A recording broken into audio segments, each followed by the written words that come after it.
cette 14e biennale de la photographie, dont le thème de cette année, Ouma, j'avoue que j'avais du mal à faire la relation, et pourtant, je ne doute point que les responsables et acteurs de ce domaine sont d'éminents spécialistes. Je comprends qu'en matière de nouvelles technologies, toute photo parle et l'on peut même faire dire ce qu'elle n'a pas dit.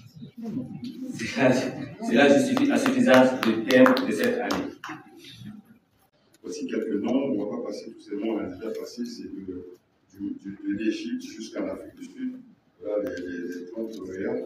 Donc cette année, les principaux sites qui ont été retenus, il y a le musée national, le palais de la culture, le musée de district, évidemment les autres sites aussi, il y aura beaucoup d'activités là-bas, mais on va vous présenter grosso modo le travail qui a été prévu, tout ça. L'équipe scénographique a fait un travail sur l'œuvre de Malik Sidibé qui s'appelle en fait Noël. Et donc c'est sur ça qu'ils sont basés pour faire cette installation qui doit aller au musée s'il plaît à Dieu.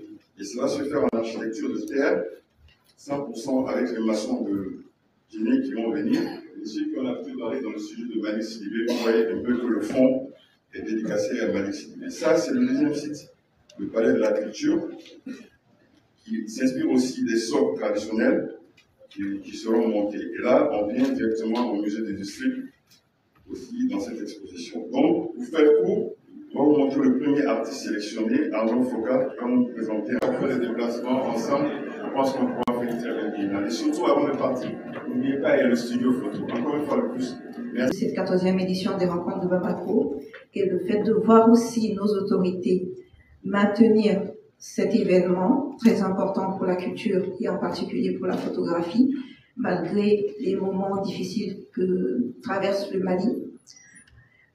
Il exprime toutes ses félicitations au département de la culture, aussi au commissariat général et à toute son équipe pour le travail déjà abattu. Je leur souhaite bon courage pour la suite et bien sûr, on souhaite la bienvenue au pays invité d'honneur et à tous les artistes qui nous rejoindront à Bamako au mois de novembre. Merci beaucoup.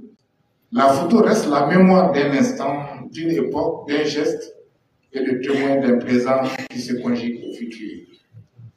Né en 1994, de la vision des plus hautes autorités de l'époque, les rencontres de Bamako sont aujourd'hui la principale manifestation artistique dans le domaine de la photographie sur le continent africain. Véritable plateforme de visibilité pour les artistes photographes et vidéastes d'Afrique et de ses diasporas, elles ont contribué à développer la carrière de nombre d'entre eux et pour certains même d'acquérir une stature internationale, voire mondiale. Elles participent ainsi à la fois à la reconnaissance et à la consécration de la photographie africaine. Comme l'ont montré les précédentes éditions, intitulées Telling Time, 10e édition 2015, ou encore Afrotopia, 11e édition 2017, ou encore Courant de conscience, qui était le thème central de la 12e édition. Et pour la 13e, le thème central était axé sur une pensée de notre célèbre écrivain, conteur, Feu Amadou Ampatepa, qui disait, je cite, Maka Maya Kacha Aerokono. Autrement dit, les personnes de la personne sont multiples dans la personne.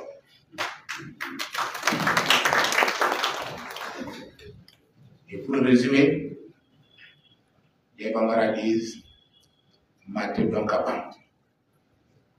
Telle était l'essence du thème de la 13e édition. Et pour cette 14e, des explications abondantes vous ont été données sur le sens du mot, qui constitue donc le thème central de cette 14e édition, c'est-à-dire comment, la parole. Donc, dans la continuité de cette approche éditoriale, la 14e édition, avec le Maroc comme pays invité d'honneur, est placée, le disais-je, sous le thème « Comment pour la parole ».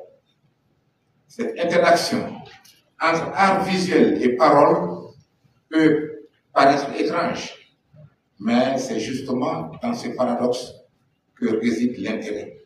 Il s'agit pour les artistes d'explorer de nouvelles formes, d'expérimenter des dialogues entre le verbe et l'image, de faire exister plastiquement les moments de prise de parole, d'éloquence, de colère, donc d'émotion, mais aussi d'espoir, de recueillement, de silence, ou peut-être un peu de bruit. On peut raconter 1000 histoires par une photo, transmettre des émotions, des idées, des messages par la seule force de l'instant capturé, du cadrage, de la lumière ou de la mise en scène. Les photographes ont le pouvoir de faire parler une image grâce à ce génie.